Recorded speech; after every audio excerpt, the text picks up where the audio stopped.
मंगलमय मंगल करण वीतराग विज्ञान, नमो ताहि जाते भये अरहंतादि महान। करि मंगल करि हो महा ग्रंथ करन के काज, जाते मिले समाज सब पावे निज पद राज, पावे निज पद राज। इस भव के सब दुखनि के कारण मिथ्या भाव, तिनकी सत्ता नाश करी प्रगटे मोक्ष उपाव, प्रगटे मोक्ष उपाव। आचार्य कल्प पंडित प्रवर टोडरमल जी द्वारा लिखित यह मोक्ष मार्ग प्रकाशक नामक ग्रंथ है। 3 अधिकारों तक की चर्चा कल तक हम यहाँ पूर्ण कर चुके हैं। आज 4थे अधिकार से हमारे को चर्चा प्रारंभ करनी है। पहले अधिकार में सामान्य चर्चा हुई, भूमिका बनाई, पंच परमेष्ठियों की चर्चा हुई, वक्ता श्रोता का स्वरूप बतलाया, उससे पहले मंगलाचरण करने का कारण बतलाया, और अंत में चलते हुए ग्रंथ की प्रामाणिकता वगैरह की चर्चाएं हुई। मैंने भूमिका बनाई थी पहले अधिकार में। दूसरे अधिकार में रोग के निदान की चर्चा की। तुम्हारे रोग है, रोग पाया जाता है, बीमारी पाई जाती है तुम्हारे, रोग के निदान की चर्चा और कर्म के उदय में होने वाली अवस्थाओं की चर्चा, ये सब दूसरे अध्याय में हुई, दूसरे अधिकार में हुई चर्चा कि भाई तुम्हारे ये बीमारी थी और इस बीमारी के कारण ये अवस्थाएं दिखाई देती थी। जब बीमारी और अवस्थाओं के संबंध में कह दिया तो शिष्य ने मानो इस प्रकार का प्रश्न उठाया होगी यार अवस्था तकलीफ क्या है, ये विविध प्रकार की अवस्थाएं होगी लेकिन कोई तकलीफ नहीं है ना, तो होने दो, चलने दो, क्या दिक्कत है। शरीर में कोई गांठ हो गई है लेकिन तकलीफ नहीं दे रही है तो ऑपरेशन क्यों कराएं। ऐसी जिज्ञासा होती है लोगों के चित्त में, भाई ऑपरेशन तो तब कराएंगे जब कोई तकलीफ दे रही होगी। दूसरे अधिकार में अवस्थाओं का निरूपण किया और फिर तीसरे अधिकार में कहा कि ये जो अवस्थाएं हुई थी ये अवस्थाएं दुख भी प्रदान करती है और इनमें तेरे को क्या क्या तकलीफ होती है। उन सारी तकलीफ की चर्चा, दुखों की चर्चा तीसरे अधिकार में हुई। माने अपेक्षित विस्तार से टोडरमल जी साहब ने पूरे तीसरे अधिकार में इस बात को सिद्ध करने का प्रयास किया कि तू दुखी है। माने पहले कर्मों की अपेक्षा से दुखों का वर्णन करते रहे, फिर पर्याय की अपेक्षा से दुखों का वर्णन करते रहे, फिर उसके बाद में इच्छाओं की अपेक्षा से माने दुखों के सामान्य स्वरूप की चर्चा करते रहे। दुख का लक्षण बतलाया कि दुख का लक्षण होता है आकुलता, तेरे को आकुलता दिखाई दे रही है, तू दुखी है। फिर ये कहा कि दुख यदि कहीं नहीं है तो मोक्ष में दुख नहीं है। तो ये सब दुख और अंतिम चरणों में कल जो हमने यहाँ चर्चा की थी आपके बीच में 75 नंबर पेज पर अंतिम लाइनों में कि हम जो तुझे संसार के दुख बतलाते हैं ये दुख तुझे दुख रूप भाषित होते हैं या नहीं, ये बता, हमारे कहने से मत मानना। देखो कहने से मानना अलग बात है और अनुभव करके स्वीकार करना अलग बात है। बच्चे को कहते रहो आप भाई अग्नि है, टच मत करना, टच मत करना, समझता ही नहीं है, छूता है उसे जाकर, और एक बार उसको उसने टच कर लिया, अब उसे समझाने की जरूरत नहीं है अग्नि गर्म है। इस जीव को भाव भाषण होना बहुत जरूरी है। संसार के दुखों के प्रति इसके अंदर में फीलिंग आनी जरूरी है। इसलिए टोडरमल जी के कल वो 3 वाक्य, विचार, विचार और विचार कर। देखा देखी नहीं कह रहे हैं यहाँ पर, सुनी सुनाई बातें नहीं। और सुनी सुनाई के संदर्भ में तो 68 नंबर पेज का वो वाक्य कितना जबरदस्त था कि भाई जो अनुभव वाले को स्वीकार नहीं कर रहा है वो कहने से क्या मानेगा। जिसको स्वयं दुख अनुभव में आते हुए पकड़ में नहीं आ रहे हैं, फीलिंग में नहीं आ रहे हैं, वो हमारी कहने की बात को क्या स्वीकार करेगा वो। इसलिए तेरे अनुभव में आते हैं या नहीं, तुझ पर बीतते हैं या नहीं, बीत रहे हैं। हाँ यार मैं क्या बतलाऊं भाई साहब, जिस पे बीतती है उसे ही पता लगता है। पंडित जी कहना बहुत आसान है, ये बातें बहुत लोग कहते हैं, पंडित जी कहना बहुत आसान है, मोक्ष में लग जाओ, मोक्ष के मार्ग में लग जाओ। अरे नहीं नहीं, तेरी गलत फहमी की वजह से दुखी है, सच में दुख नहीं है, ये नहीं है। तो भाई बीत रहे हैं कि नहीं बीत, तो अरे यार मेरे ऊपर बीत रहे हैं, मुझे कितनी तकलीफ है। वही वाक्य याद रखना, कौन सा वाला, जिस वाक्य के अंदर निगोदिया जीवों के संदर्भ में, एकेंद्रीय जीवों के संदर्भ में चर्चा की थी टोडरमल जी साहब ने, जिसमें ये कहा था कि उनके दुख वे ही भोगते हैं और केवल ही जानते हैं। ध्यान आ गया क्या आपको?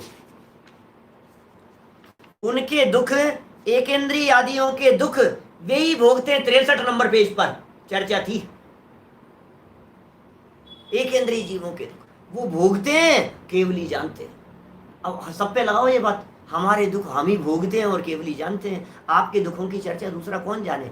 डॉक्टर भी नहीं जानता है। मेरे को जो तकलीफ है, इस तकलीफ के बारे में डॉक्टर भी नहीं जानता है। डॉक्टर से थोड़ी ना जाकर के पूछते हैं कि डॉक्टर साहब आप बतलाओ आप दर्द कितना रहा, वो हमसे पूछता है। अनुभव की चीज है, फीलिंग की चीज है। तो टोडरमल जी ने यहाँ कहा तुझ पर बीतते हैं या नहीं, नंबर 1 के साथ बीत रहे हैं, सच्ची बात है। तो फिर ये कहा कि बीतते हैं तो तू उपाय करता है कि नहीं? कुछ की उपाय भी करता हूं, लेकिन वो सारे उपाय झूठे हैं, गलत उपाय कर रहा है, खोटे उपाय कर रहा है, वे उपाय सच्चे नहीं है। तो ये कह रहा है ये बात भी सही है भाई साहब, हमने कोशिश तो बहुत की लेकिन ठीक नहीं हुआ। आज तक मैंने प्रयत्न तो बहुत किए लेकिन ठीक नहीं हुआ। फिर नंबर 3 बोले सुन, सिद्ध अवस्था प्राप्त होने पर जो सुख होता है, वो सुख तुझे ख्याल में आ रहा है कि नहीं कि वहां सुख है? ऐसा बात तो सच्ची है। 3 जगह पर विचार करने के लिए कह दिया और ये कहा कि अब सुन, हम जो उपाय बतलाते हैं सो उपाय कर। हम जो तेरे को उपाय बतला रहे हैं वो उपाय कर, विलंब मत कर। जितना देरी करता चला जाएगा उतना तेरे संभलने के चांस कम होते चले जाएंगे, क्योंकि मनुष्य जीवन है तेरा। ये मनुष्य जीवन कब तक रहेगा बता? और फिर तिर्यंच में चला गया। एक इंद्रिय से लेकर के असैनी पंचेंद्रिय तक के जीवों में तो समझ ही नहीं है, विचार ही नहीं है, बुद्धि नहीं है, मन नहीं है उनके पास में। उनको समझाओ तो वे समझ सकते नहीं है, समझने की योग्यता नहीं है। एक इंद्रिय से असैनी पंचेंद्रिय तक के जीवों में हम हो गए हैं मनुष्य, समझने की योग्यता है। यदि अभी नहीं समझा तो फिर कब समझेगा ये बता? मंगत राज जी कहते हैं बारे भावना प्रारंभ करते समय, अब सुन ले फिर कौन सुनावे दुर्लभ ये जिनवाणी, अरे उड़ चला हंस सैलानी। क्या ये निकल जाएगा यहाँ? मंगत जाग भूल की निद्रा, सोया चादर तानी। चादर तान करके सो रहा है मस्ती में। तू एक बार विचार कर, जिस जगह पर तू बैठा हुआ है जो तुझे तकलीफ हो रही है। विलंब मत कर, यह उपाय करने से तेरा कल्याण होगा, तेरा भला होगा। हम जो उपाय बतला रहे हैं ये उपाय सच्चे उपाय हैं, ये बात तुझे अनुभव में आनी चाहिए। देखो अब मार्मिक बात कहते हैं आगे, चौथा अधिकार शुरू कर रहे हैं। नाम है इसका मिथ्या दर्शन ज्ञान चारित्र का निरूपण। चौथे अधिकार में क्या करने वाले हैं, हेडिंग बतला दी, क्या चर्चा करेंगे। अभी तक मिथ्या दर्शन की चर्चा नहीं की। अभी तक तो कर्मों के उदयजन्य परिस्थितियों की चर्चा की, उदय में होने वाली अवस्थाएं बतलाई। फिर आगे बढ़े तो बोले इन कर्मों के उदय के निमित्त से तेरे को ये दुख होते थे। और आपको ध्यान होगा तीसरे अधिकार के प्रारंभ में भी, पहले ही पेज पर जहां तीसरा अधिकार जहां प्रारंभ किया था, पेज नंबर 45 पर, वहां उन्होंने कह दिया था कि मिथ्यात्व है तेरे दुख का कारण, तो मूल कारण तो मिथ्यात्व है। 46 नंबर पेज पर जहां ये प्रकरण शुरू किया था संसार दुख और उसके मूल कारण का, कर्मों की अपेक्षा से बतलाना शुरू किया, वहां कहा सब दुखों का मूल कारण मिथ्या दर्शन, अज्ञान और असंयम है। ध्यान है आपको? मिथ्या दर्शन क्या है समझाया नहीं था, मिथ्या ज्ञान क्या है उसे नहीं समझाया था, मिथ्या चारित्र क्या है उसे बतलाने का प्रयास नहीं किया था। माने मिथ्या दर्शन, मिथ्या ज्ञान, मिथ्या चारित्र तो मूल कारण कह दिए हैं। और फिर देख ये कर्म का उदय, देख तू दुखी है, ये कर्म देख तू दुखी है। माने कर्मों की अपेक्षा से बतलाते समय टोडरमल जी साहब ने मूल कारण बता दिया था, ठीक है। फिर पर्याय अपेक्षा से बतलाएं तो पर्याय अपेक्षा से बतलाने के अंदर भी कहा कि भाई तेरे जो दुख का जगह जगह बतलाते रहे, तू आकुलता की वजह से दुखी है, तू मिथ्यात्व की वजह से दुखी है। फिर इच्छाओं वाला जो प्रकरण दिया था, इच्छाओं वाले प्रकरण में भी अंत में देखो आप 71 नंबर पेज पर इच्छा वाला जो प्रकरण दिया है 71 नंबर पेज निकालो, 71 नंबर पेज पर क्या चर्चा हुई। बिल्कुल लास्ट में दुखों का सामान्य स्वरूप बतलाया, वहां भी उन्होंने उस बात को हिंट दिया। 71 पेज पर अंतिम पैराग्राफ 3 लाइनें, इस प्रकार जो इच्छा है वह मिथ्यात्व, अज्ञान और असंयम से होती है। लो, मिथ्यात्व, अज्ञान और असंयम। अब इसके बाद में आ जाओ, तीसरा अधिकार जहां समाप्त किया इन्होंने, यहां इन्होंने फिर मिथ्यात्व की बात कह दी। मिथ्या दर्शन, अज्ञान और असंयम, यही तेरे दुख के मूल कारण है। समझ में आ रही है आपको बात? इसलिए इनसे छूटने का उपाय कर। सम्यक दर्शनादिक साधन ही सच्चा उपाय है। ये जो बात कह दी थी ना यहां, सम्यक दर्शन, सम्यक ज्ञान, सम्यक चारित्र, ये सच्चा उपाय है। सम्यक दर्शनादिक तो मिथ्या दर्शन, मिथ्या ज्ञान, मिथ्या चारित्र झूठा उपाय, ये सिद्ध हो गया। देखिए, चौथे अधिकार से मिथ्या दर्शन की चर्चा शुरू कर रहे हैं। 5वें अध्याय में भी मिथ्यात्व की चर्चा होगी, 6ठे अध्याय में भी मिथ्यात्व की चर्चा होगी, 7वें अध्याय में भी मिथ्या दर्शन, मिथ्या ज्ञान और मिथ्या चारित्र की चर्चा करेंगे। चौथा, 5वां, 6ठा और 7वां, ये 4 अधिकार ऐसे हैं जिनमें मिथ्या दर्शन, मिथ्या ज्ञान, मिथ्या चारित्र की चर्चा की है। मैं आपको यदि रफ बात कहूं तो मैं ये कह सकता हूं, चौथे अधिकार में अग्रहित मिथ्यात्व की चर्चा की है, 5वें, 6ठे और 7वें अध्याय में ग्रहित मिथ्यात्व की चर्चा हुई है। जानते हैं आप ग्रहित मिथ्यात्व क्या है और अग्रहित मिथ्यात्व क्या है? क्या ग्रहित मिथ्यात्व क्या होता है? ये अग्रहित की चर्चा कर रहे हैं। ग्रहित, गृहीत, ग्रहण करना, जो नया ग्रहण किया है, जिसे प्राप्त किया है, जो परोपदेश पूर्वक होता है, जो कुगुरु कुदेव कुधर्म के सानिध्य से होता है, जिसमें कोई पर निमित्त बनता है, जो इस मनुष्य जीवन की नई कमाई है, उसका नाम है गृहीत मिथ्यात्व। अग्रहित, ग्रहण नहीं किया, चला आ रहा है, अनादि काल से जो चला आ रहा है, पिछले भवों से जो चला आ रहा है, पिछले जीवन से जो चला आ रहा है, उसके पहले भी था, उसके पहले भी था, उसके पहले भी था, उसके पहले भी था, उसके पहले भी था, अनादि काल से जो चला आ रहा है, उस मिथ्यात्व का नाम है अग्रहित मिथ्यात्व। ये चौथे अधिकार में अग्रहित मिथ्यात्व की चर्चा हुई है, अनादिकालीन मिथ्यात्व की चर्चा हुई है। अनादिकालीन मिथ्यात्व 5वें अधिकार में चर्चा की अन्य मतों की।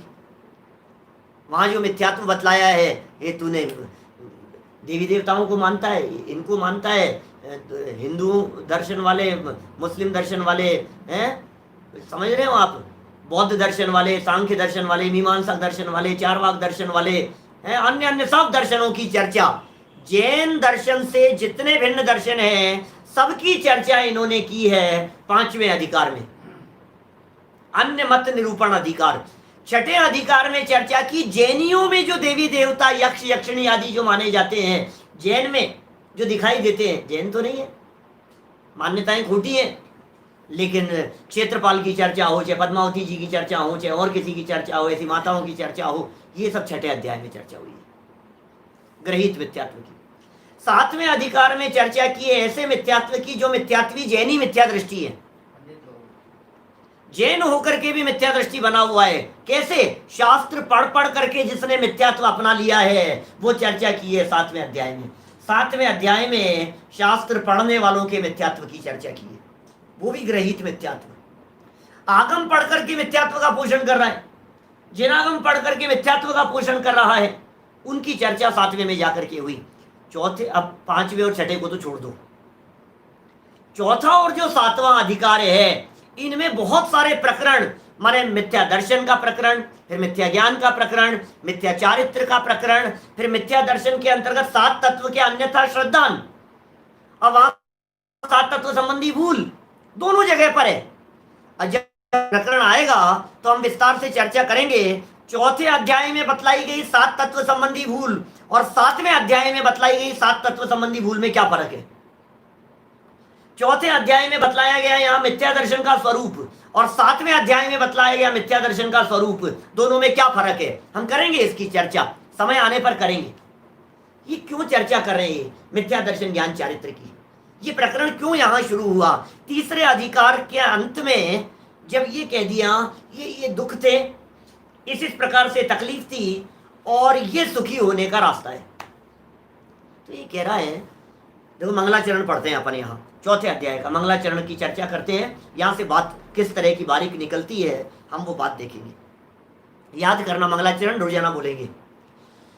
इस भव के सब दुखानी के कारण मिथ्या भाव, तिनकी सत्ता नाश करी प्रगटे मोक्ष उपाव। इस भव के सब दुखानी के, इस भव के माने मनुष्य भव के, इस भव के मतलब कौन से भव की बात कर रहे हैं? मनुष्य भव की बात कर रहे हैं। सुनो, भव शब्द का अर्थ होता है संसार। क्या भव शब्द का अर्थ संसार होता है, अकेले मनुष्य भव की चर्चा नहीं है। क्योंकि पिछले अध्याय में जो चर्चा की थी उन सारे भव माने संसार के दुखों की, भव भ्रमण कहते हैं ना। भव भ्रमण माने क्या है? मनुष्य भव।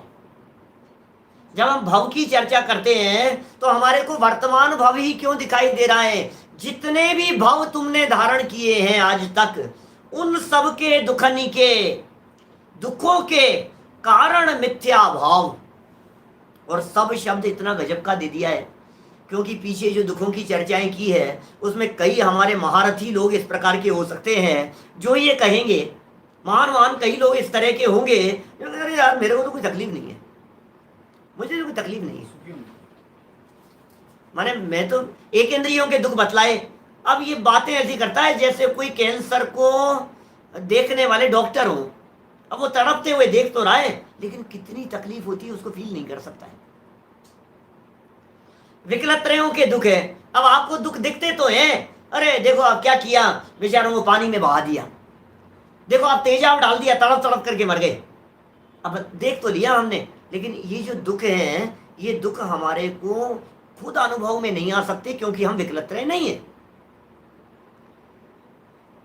तिर्यंच गति के दुख, और सच में इसलिए भी नहीं है क्योंकि एक ही दुख तो देखा आपने घोड़े के दुख की चर्चा की तो पैरों में कीले ठोकने की इतनी बात कही ना, फिर आप ऊंट की तरफ चले गए तो आपको ऐसा लगता है कि हाँ ठीक है, घोड़े को ये दुख था, ऊंट को ये दुख था, बैल को ये दुख था कि उसके ऊपर वजन लाद दिया गया था, चींटियों को ये दुख था कि उनको पानी में बहा दिया गया था, मक्खी मच्छरों को ये दुख था कि इसने गुड नाइट लगा दी थी। तो एक एक इतनी सी बातें दिखाई दे रही है तो उसको लगता है हाँ ठीक है कोई बात नहीं, और मुझे थोड़ी ना है। देवगति के दुखों की चर्चा करो तो दूर के डोल सुहावने दिखते हैं, दूर है साहब, हमें क्या क्या पता साहब, फिर भी जो भी है। नरक की बात करो तो किसने देखा ऐसी बात करता है। मनुष्य गति के दुखों की बात करो तो जो बातें कही, जैसे मान लो बालपने की बात कही तो ये कहता बचपन में था, मेरे को थोड़ी ना, मैं बच्चा थोड़ी ना हूं। जो दुख बतलाए गए, बुढ़ापे के दुख बतलाए गए, अर्ध मृतक सम बूढ़ापनो कहा गया तो ये कहता है बुढ़ापे में होगा, अभी थोड़ी ना दुखी हूं। हमने ये बतलाया बिजनेस में इतनी तकलीफ है तो ये कहता है मैं तो सर्विस में हूं, मेरे को तकलीफ ही नहीं है। बिजनेस वालों के दुख बतला रहे। मकान मालिकों के दुख बतलाए तो ये कहता है मैं तो किराए के मकान में रहता हूं, मुझे काहे की तकलीफ है। किराएदारों के दुख बतलाए तो ये कहता है मैं तो मकान मालिक हूं, मुझे थोड़ी ना तकलीफ है। माने जितने प्रकार के दुखों की चर्चा की, ये जीव दूसरों के ऊपर डालता रहता है। यद्यपि टोडरमल जी ने अंतिम वाक्य ये कह दिया था कि तुझे अनुभव में आते हैं या नहीं वो देख, तुझे फील होते हैं या नहीं वो देख, हमने जो दुख बतलाए हैं ये तुझ पर बीतते हैं या नहीं। तो एक तो समझदार व्यक्ति ऐसा हो सकता है जो ये कह दे कि मेरे पर बीत रहे हैं, एक तो व्यक्ति ऐसा होगा। अब दूसरा व्यक्ति ऐसा होगा जो ये कहेगा कि मेरे ऊपर नहीं बीत रहे हैं, आपने जितने भी दुख बतलाए हैं ये मेरे ऊपर नहीं बीत रहे हैं। तो टोडरमल जी ये कह रहे हैं कुछ तो हो रहा होगा, हमने बताए वो नहीं हो रहा। तो कुछ तो हो रहा होगा तेरे साथ में, कभी तो कुछ होता होगा। सर में खुजली तो चलती होगी, दाढ़ में दर्द तो कभी होता होगा, कभी नाखून ज्यादा, कुछ कुछ तो होता होगा ना तेरे साथ में। कुछ भी घर गृहस्थी में रहता है, कभी बच्चे ने पलट करके सामने जवाब दे दिया। जो तेरे साथ में घटित हो रहा हो सब दुखनी के, सब दुखनी के कह करके कहना चाह रहे हैं। दुनिया में अनादिकाल से लेकर चारों प्रकार की गतियों में, सर्व प्रकार के जीवों में, सर्व प्रकार की अवस्थाओं में जितने प्रकार के दुख संभवित हैं सब लगा लो, सब शब्द के अंदर सब आ गए यहाँ। इस भाव के सब दुखनी के, एक दुख की बात नहीं कर रहे हैं कि साहब इसका इलाज बतला दो, साहब इसका इलाज बतला दो, साहब इसका। अरे सुन, सारे ही निपट जाएंगे, हम तो सबको निपटाने की बात कर रहे हैं यहाँ पे, एक एक की बात नहीं कर रहे हैं। इस भव के सब सब दुखनी के। आप सोचो तो सही जरा क्या बात कहना चाह रहे हैं टोडरमल जी कि साहब घुटनों का दर्द। अरे जब सारे दुखों की चर्चा कर ली हमने तो अकेले घुटनों को लेकर के क्यों बैठा है कि साहब कितनी पीड़ा है मैं ही जानता हूं, क्या तकलीफ हो रही है। ये लेबर से काम लेना कितना कठिन काम है हम ही जानते हैं भाई साहब। हम तो कॉन्ट्रैक्टर हैं, हम तो ठेकेदार हैं, हम तो इंजीनियर हैं, हम जानते हैं यार किस तरह से लेबर से आसान काम थोड़ी ना। एक को आज आता है, काम छोड़ करके चला जाता है, इसकी वजह से उसका काम अटका रहता है, उसकी वजह से उसका काम अटका रहता है। कितनी तकलीफें हैं। आपको बड़े बड़े लोगों में सुविधाएं दिखाई देती है, आपको लगेगा वो बहुत संपन्न व्यक्ति है, उनकी तकलीफें अलग प्रकार की है। ये बहुत बड़ा मंत्री है, मिनिस्टर है, प्रधानमंत्री है, नींदें उड़ रही है नरेंद्र मोदी जी की। क्या बात कर रहे हो आप। बॉर्डर पर जिस तरह की हरकतें रोजाना हो रही है, इधर से चाइना कर रहा है, इधर से पाकिस्तान कर रहा है, उधर नेपाल बॉर्डर पर हो रहा है, इधर ये हो रहा है, उसका ये, माथे में दर्द दिखाई देता है। आपको मजे दिखाई देते हैं, आपको पोस्ट दिखती है ना। दुनिया में कोई पद ऐसा नहीं है जिस पद में शांति हो। 5 पद हैं वो दुनिया से अतीत कहलाते हैं। अपन ने पढ़ा शाम को पुरुषार्थ सिद्धि उपाय में, मुनिनाम अलौकिकी वृत्ति। अलौकिक है, मुनिराज तो अलौकिक है। पंच परमेष्टियों के पद वहां शांति है। और अमृत चंद्राचार्य कहते हैं ये पद तुम्हारा है नहीं। जिन पदों की चर्चा, अपद पद में मस्त है अंधे जगत के प्राणियों। अंधा है, दिख नहीं रहा है, तकलीफ हो रही है, सूझ नहीं रही है। ये सब शब्द इतना मार्मिक दे दिया। इस भव के सब दुखानी के कारण मिथ्या भाव। क्या कारण है भाई साहब, ये बतलाओ हमारे को। तो दर्द हो रहा है, अब ये रोना बंद करो, ये क्यों हुआ ये बताओ।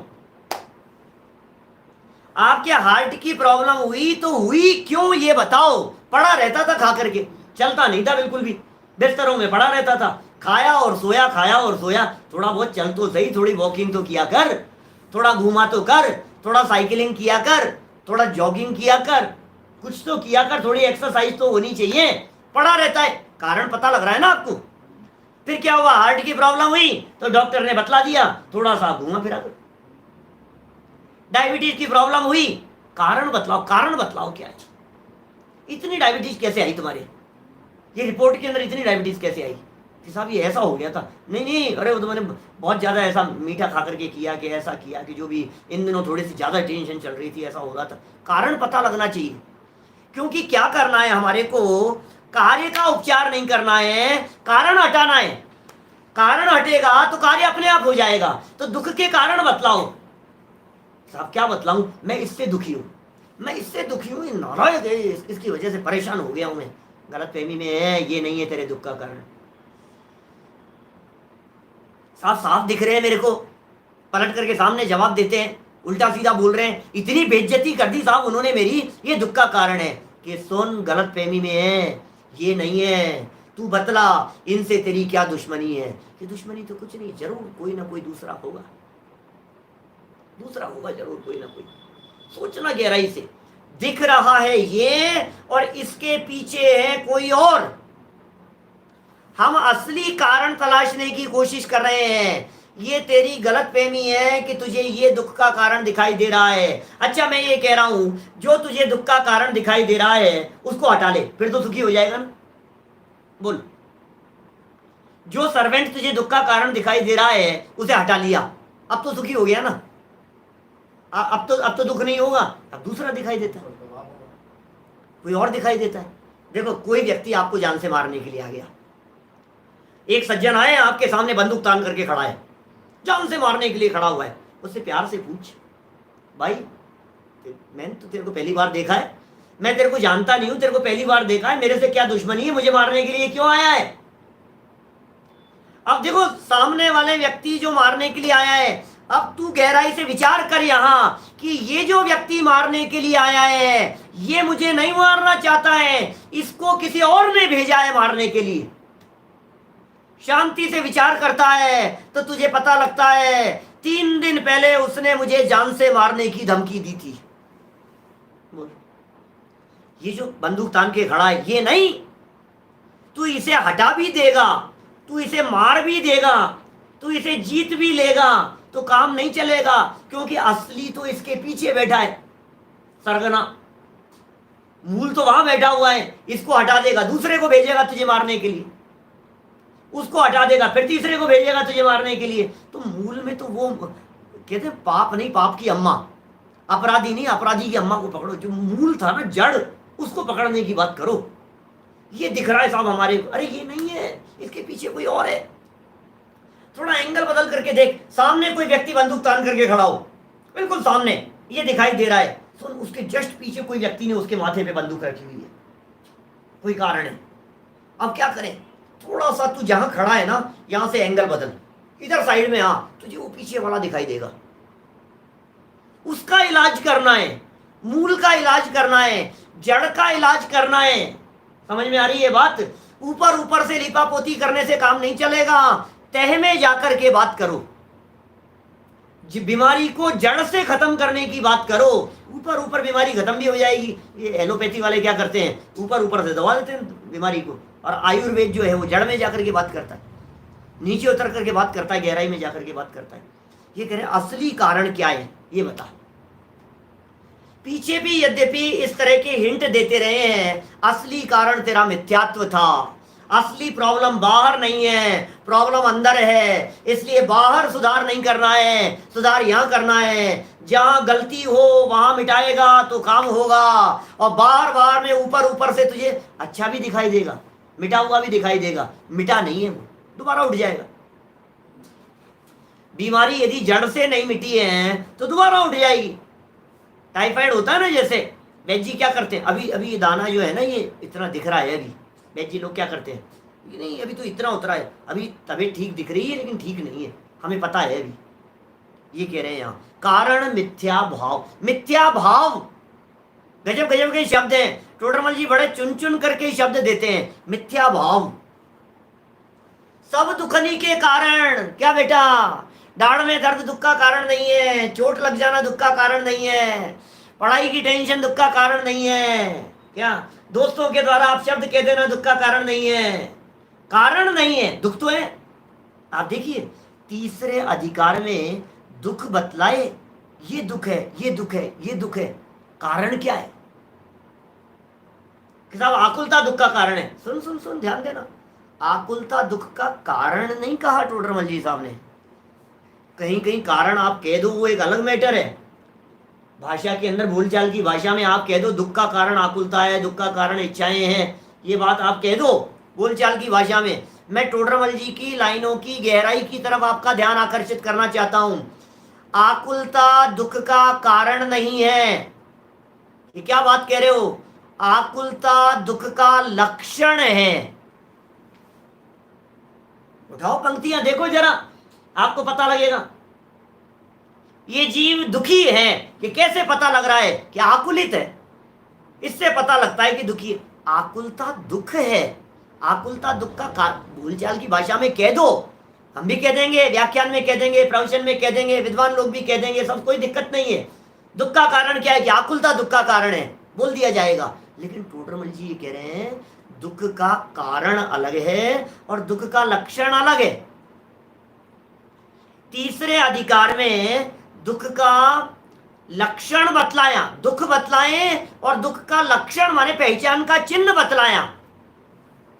और यहां तीसरे अधिकार में दुख का स्वरूप दुख है और दुख का लक्षण पहचान का चिन्ह। और अब यहां चौथे अधिकार में उसका कारण क्या था, आकुलता के पीछे कौन बैठा हुआ था, इच्छाओं के पीछे कौन बैठा हुआ था, उसकी चर्चा कर रहे।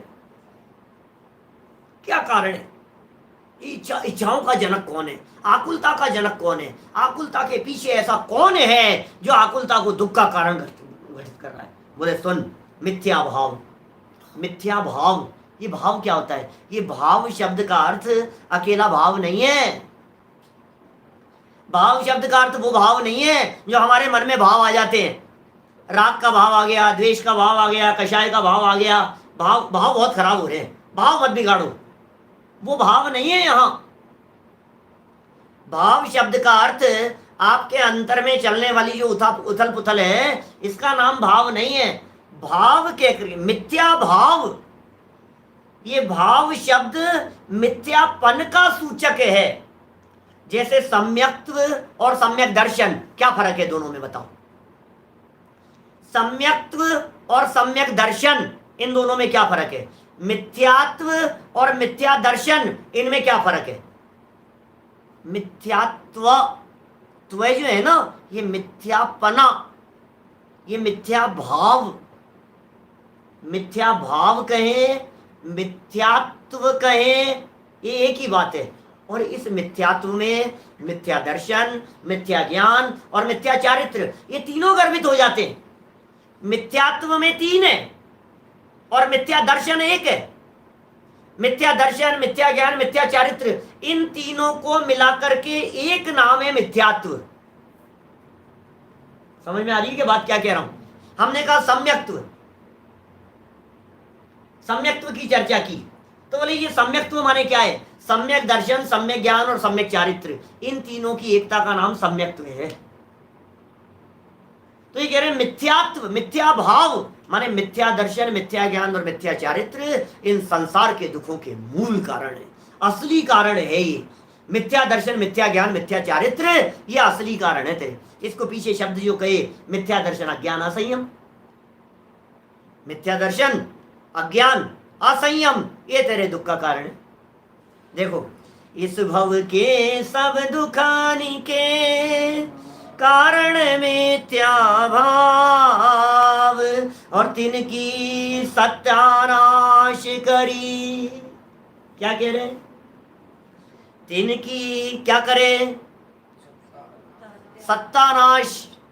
सत्यानाश इस शब्द को थोड़ा सा ढंग से बोलो तो क्या कहे, सत्यानाश क्या बोलते हैं अपन।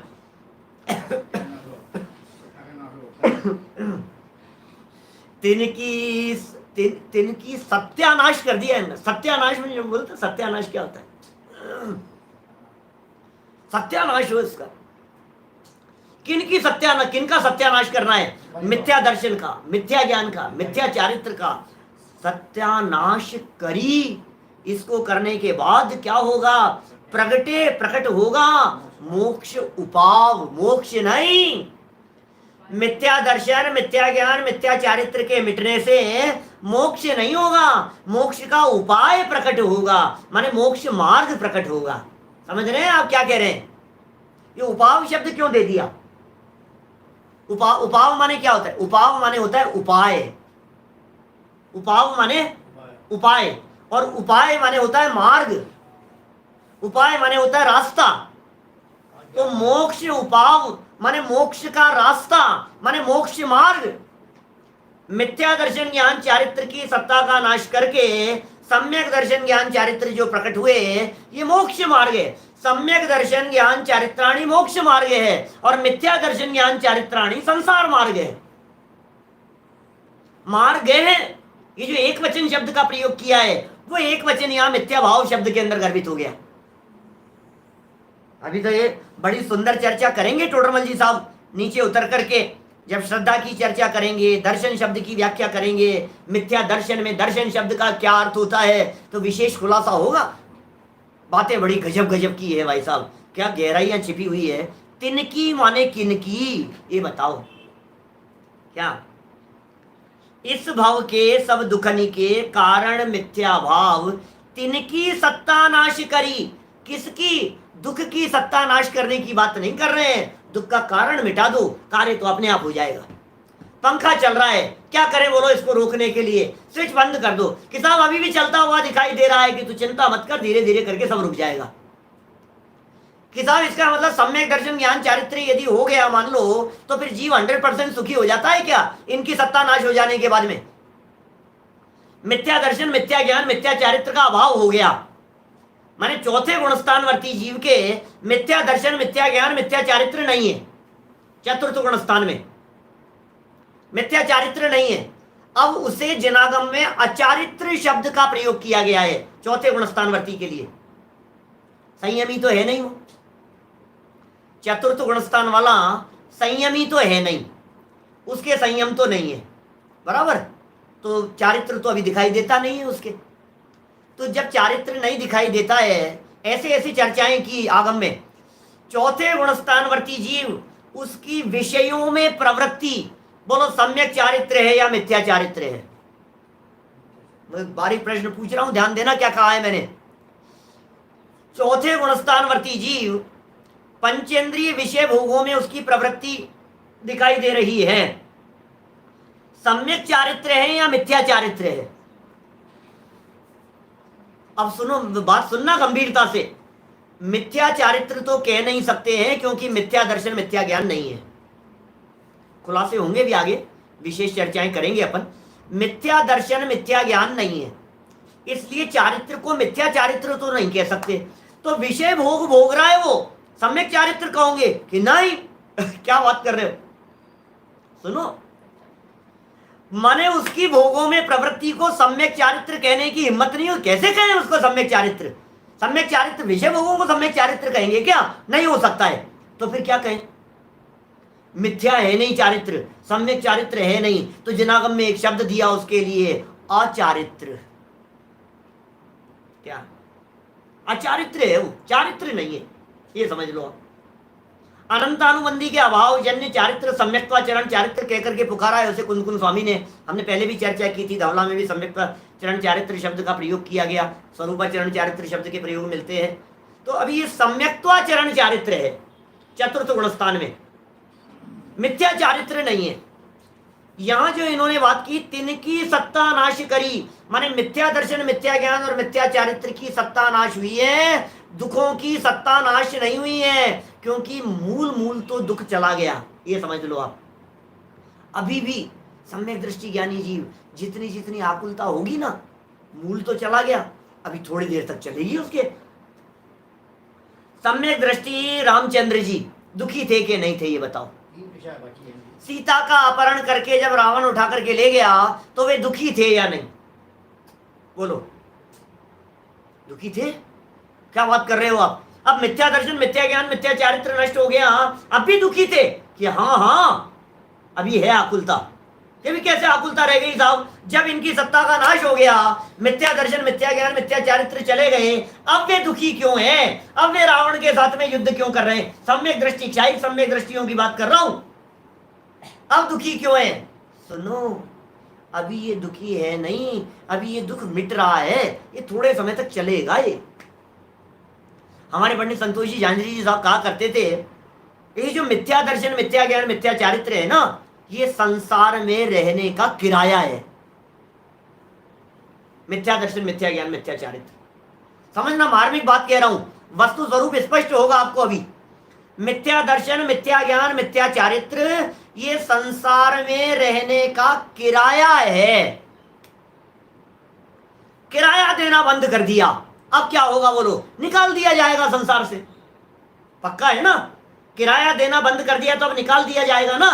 महीने भर किराया नहीं दिया इसने, बोलो निकालेंगे कि नहीं निकालेंगे? नहीं निकालेंगे अभी अभी पता नहीं, अभी दे देगा, थोड़ा लेट हो गया है, थोड़ा डिले हो गया है, अब दे देगा, अब दे देगा।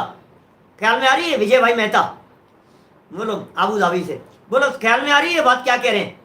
माने ये जो बात कह रहे हैं, मिथ्यात्व चला गया, मिथ्या दर्शन, मिथ्या ज्ञान, मिथ्या चारित्र, किराया देना बंद कर दिया, निकाला तो जाएगा लेकिन तत्काल नहीं, थोड़ा समय लगेगा। अभी भी उसी घर में रह रहा है, 1 तारीख को किराया दिया जाना है, आज किराया नहीं दिया उसने, 5 तारीख हो गई किराया नहीं दिया, 15 तारीख हो गई किराया नहीं दिया, 25 तारीख हो गई किराया नहीं दिया, 1 महीना पूरा निकल गया, किराया नहीं दिया, तो होगा क्या? निकाला तो जाएगा, निकालने की तैयारी भी हो गई है, समझ लो आप, लेकिन अभी है यहीं पर। सम्यक दर्शन ज्ञान चारित्र प्रकट हो गए हैं, इसका मतलब अब ये जीव मोक्ष में जाने वाला है, मोक्ष में जा रहा है ये जीव, तो फिर साहब छोड़ा क्यों नहीं? अरे ये छूटने के लिए चल रहा है सब कुछ, उसके बाद में भी चलती रहती है। देखो क्या होता है, जड़ें नष्ट हो जाए, नीचे पढ़ो जरा, मंगलाचरण हो गया ना, नीचे सुनो जरा क्या कह रहे हैं। अब यहां संसार दुखों के बीजभूत, संसार दुखों के बीजभूत, बीज कहते हैं मूल, अंदर में चले गए, बीज से वृक्ष उत्पन्न होता है ना, तो संसार दुखों के बीजभूत कौन थे? मिथ्या दर्शन, मिथ्या ज्ञान और मिथ्या चारित्र हैं, ये दुखों के बीजभूत हैं। उनके स्वरूप का विशेष निरूपण करते हैं, विशेष रूप से हाईलाइट करते हैं उनको, विशेष निरूपण करते हैं। किसका? मिथ्या दर्शन, मिथ्या ज्ञान, मिथ्या चारित्र बीजभूत हैं संसार दुखों के, ये जड़ है। अब सुनो, जड़ है ना, ये जड़ें काट दो, वृक्ष की जड़ें कट गई, मिथ्या दर्शन ज्ञान चारित्र चला गया, इसका मतलब क्या हुआ? जड़ कट गई। अब जड़ कट गई, अब बताओ पेड़ की फोटो खींचो, हरा भरा दिख रहा है या नहीं? कि दिख रहा है। क्या जड़ें कटने के बावजूद भी वो दिख रहा है हरा भरा, लेकिन दिख रहा है, वो है नहीं, वो सूखने के लिए खड़ा हुआ है, अब वो चलेगा नहीं। ऐसे ही मिथ्या दर्शन ज्ञान चारित्र रूपी जड़ें कट गई, अब बताओ अब दुख है या नहीं? दुखी दिखाई दे रहा है नहीं? चौथे गुणस्थानवर्ती, पंचम गुणस्थानवर्ती दुखी दिखाई दे रहा है या नहीं? अभी के साथ दुखी तो दिखाई दे रहा है, जड़ें कट चुकी है, लेकिन मिथ्या दर्शन ज्ञान चारित्र की जड़ें कट जाने के बाद में क्या होगा? मिथ्यात्व जो है ये मोह की सेना का राजा है, राजा के बंदी बना लिए जाने पर, राजा को पकड़ लिए जाने पर, राजा के मारे जाने पर अब सेना लड़ेगी कि नहीं लड़ेगी? ये बताओ। नहीं लड़ेगी, लेकिन लड़ती हुई तो दिख रही है, इसलिए दिख रही है कि राजा इस कोने में मर गया, उस कोने में मौजूद सेना को पता नहीं है कि राजा मर चुका है। थोड़े समय तक चलते रहेंगे, लड़ाई झगड़े भी चलते रहेंगे, लेकिन जैसे ही सब हो गया, निपट जाएगा, खत्म सब कुछ नहीं। मिथ्या दर्शन, मिथ्या ज्ञान, मिथ्या चारित्र चला गया, अब क्या हुआ? बोले अब तो प्रकटे मोक्ष उपाय, मोक्ष का मार्ग प्रकट हो गया भैया, रास्ता दिखाई देने लग गया, भटकन मिट गई। समझना क्या कह रहे हैं? अभी तक क्या थी भाई साहब? भटकन मिट गई, भटकन, भटक रहे, रास्ता भटक रहे, रास्ता भटक रहे, रास्ता भटक रहे, नहीं दिख रहा है, रास्ता मिल नहीं रहा है, मिल नहीं रहा है, इधर उधर भटक रहे हैं। ये भटकन थी मिथ्या दर्शन ज्ञान चारित्र, इसका नाम है भटकन। और अब हमें रास्ता मिल गया, रास्ता मिल गया, इसका नाम है सम्यक दर्शन ज्ञान चारित्र। तो मोक्ष मिल गया क्या? अरे रास्ता मिल गया, अब तो मंजिल क्या है? जन्म कल्याण की बज रही बधैया, मुक्ति में अब क्या देर रे, अब क्या है? रत्नत्रय प्रकट हो गया, सम्यक दर्शन ज्ञान चारित्र प्रकट हो गए, अब मुक्ति में किस बात की देरी है? कि नहीं साहब अभी भी काल लंबा का है, कि लंबा तो तब का है जब दोबारा भटक जाए। रास्ते में चलते चलते फिर यदि भटक गया तो अर्ध पुद्गल परावर्तन, वापस भटक गया तो। और यदि सम्यक दर्शन ज्ञान चारित्र रूपी रास्ते को अपनाए रखा, रास्ता छोड़ा नहीं इसने, सही रास्ते को पकड़े रखा, तो मंजिल कितनी देर में? बोले मंजिल के लिए मैक्सिमम क्षयोपशम सम्यक्ति के लिए 15 भव कहे, सम्यक तो ना छूटे तो। क्षायिक सम्यक दृष्टि तीसरे के चौथे भाव के अंदर निर्वाण की प्राप्ति करता है, क्षायिक सम्यक का 4 भाव से ज्यादा का काल नहीं है। तो अब काल ही नहीं बचा है, अब तो सब खत्म होता हुआ दिखाई दे रहा है, ये कह रहे हैं। और वैद्य और रोग का उदाहरण तो आपको मालूम है, दूसरे अध्याय से चल रहा है टोडरमल जी का। दूसरे अधिकार के अंदर निदान के संबंध में चर्चा की, तीसरे अधिकार के अंदर उनके दुख देख, तेरे को वैद्य जी ने कहा देख ये बीमारी है ना, इससे ये दुख है। अब चौथे में फिर वैद्य रोग का उदाहरण दे रहे हैं, 5वें अधिकार में चल करके भी वैद्य रोग का उदाहरण दिया है। दूसरे, तीसरे, चौथे और 5वें, इन सब अधिकारों में टोडरमल जी वहीं से बात शुरू करते हैं। 3 लाइनें बची है और मिनट भी अपने पास में एक आध है, पूरा करते हैं। कल फिर और थोड़ा सा लेकर के मिथ्या दर्शन के स्वरूप की चर्चा करेंगे। आखिर है क्या जिसको आप मूल कारण कह रहे हो? यार हम तो जानते ही नहीं है। देखो, जैसे वैद्य है सो रोग के कारणों को विशेष रूप से कहे, वैद्य जी है, रोग देखा उन्होंने और रोग के कारण को विशेष रूप से कहा, ये कारण है भैया, तुमने संतरे खाए होंगे बहुत सारे। हाँ खाए थे। तो कहे तो रोगी कुपथ्य सेवन न करे तब रोग रहित हो। भाई तू ये जो गलत काम कर रहा है ना, एक काम कर, तू ऐसा मत कर। तू जो ये क्या किसने बतलाई थी तेरे को एक्सरसाइज? कि किसी ने नहीं साहब, मैंने तो यूट्यूब पर देखा था कि ये एक्सरसाइज करना चाहिए और मैंने एक्सरसाइज शुरू कर दी। देख भाई, इंटरनेट पर हर चीज का इलाज नहीं है। योग्य गुरु के निर्देशन में सीखना चाहिए तेरे को। तो क्या हो गया, तू ये जो एक्सरसाइज करना अच्छी चीज होती है, लेकिन गड़बड़ हो जाएगी। कि साहब दूध हल्दी लेना चाहिए, बहुत फायदेमंद होती है, लेकिन किसके लिए, कब, तेरे को बीमारी क्या है? कि साहब दाना मेथी बहुत फायदेमंद चीज है। हमारे डॉक्टर कपूर चंद जी कौशल साहब भोपाल वाले, वो जो है उन्होंने एक बहुत पुराना लेख लिखा था इस तरह का, अच्छे विद्वान है अपने कपूर चंद जी कौशल साहब। तो वो उनका जो लेख था उनमें दाना मेथी के लाभ, वो इतनी बीमारियां तू लेना शुरू कर दे, शरीर में गर्मी हो जाएगी। समझ रहा है, गर्म बहुत होती है। माने बीमारी क्या है तू उसे जान, फिर उसके उपचार की बात करना। ये कह रहे हैं विशेष कुपथ्य सेवन न करे। कुपथ्य क्या होता है? गलत चीज। अरे रिएक्शन कर जाती है, दवाइयां रिएक्शन कर जाती हैं। आपने अपने शरीर, इसलिए आयुर्वेद जो है शरीर की प्रकृति को देखता है। आयुर्वेद में शरीर की प्रकृति को पकड़ा जाता है। ऐसे नहीं आपको एक ही तरह की तकलीफ के लिए एक को शीत औषधि देते हैं और एक को उष्ण औषधि देते हैं। तकलीफ दोनों व्यक्तियों की एक जैसी है। बहुत सारे लोग वैद्य होंगे हमारे यहाँ, जानते होंगे आप लोग, डॉक्टर होंगे, वैद्य होंगे। वात पित्त कफ, इनका जो संतुलन बिगड़ा है, तेरी प्रकृति बॉडी की किस प्रकार की है उसके अनुसार इलाज किया जाएगा। ये देख कुपथ्य है वो तेरे लिए, उसका सेवन मत कर, तब रोग रहित हो। उसी प्रकार यहाँ संसार के कारणों का विशेष निरूपण करते हैं, किया नहीं है, करते हैं, कल करेंगे। संसार के कारणों का विशेष निरूपण करते हैं जिससे संसारी मिथ्यात्वादी का सेवन न करे, तब संसार रहित हो। इसलिए मिथ्या दर्शनादि का विशेष निरूपण करते हैं। भाई हम तुझे मिथ्या दर्शन समझा रहे हैं, तू समझ नहीं पा रहा है मिथ्या दर्शन क्या चीज है। तेरे को पता नहीं है मिथ्यात्व कितनी बड़ी बीमारी है, तुझे पता नहीं है मिथ्यात्व की वजह से क्या हो रहा है। मिथ्यात्व दिखता तो है नहीं, क्या दिखते तो ये है तेरे को, सामने वाले दिखाई तो ये दे रहे हैं कि इसकी वजह से दुखी हूं। अब मिथ्यात्व दिखता नहीं है, ऐसा कह सकते हैं अदृश्य गुंडे हैं ये, बदमाश हैं ये जीव, क्या अदृश्य है ये। इसलिए सुनो, सावधान रहो इन अदृश्य गुंडों से, इन बदमाशों से। ये तुम्हारे दुख के असली कारण है। क्या है साहब, इनकी कोई पहचान का चिन्ह तो बतलाओ पंडित जी। हम कैसे पहचाने कि हमारे कोई मिथ्यात्व रूपी रोग परेशान कर रहे हैं? हम कैसे पहचाने कि हमारे मिथ्यात्व है या नहीं है? हमारे को इनको पहचानने के लिए कोई बात है क्या? तो टोडरमल जी ने कहा कल बतलाएंगे मिथ्या दर्शन का स्वरूप, तब गहराई से देखना कि तेरे ये मिथ्यात्व है या नहीं है। पहचान बतलाएंगे, लक्षण बतलाएंगे। और चांस की बात है, सुबह मिथ्या दर्शन का स्वरूप और रात्रि में 8 बजे सम्यक दर्शन के स्वरूप की चर्चा चल रही है। दोनों प्रकरण जो है ना, क्योंकि ये आगे दर्शन श्रद्धा ये सब जो चर्चा है, शाम भी वही और सुबह भी वही, एक जैसा प्रकरण चल रहा है। बड़ी सुंदर चर्चा है, मार्मिक चर्चा है। अपनी भूल को सुधार करके हम सभी सुखी होवे। इसी मंगल भावना से बात को यही विराम देता हूं। ओम नमः सिद्धेभ्यः।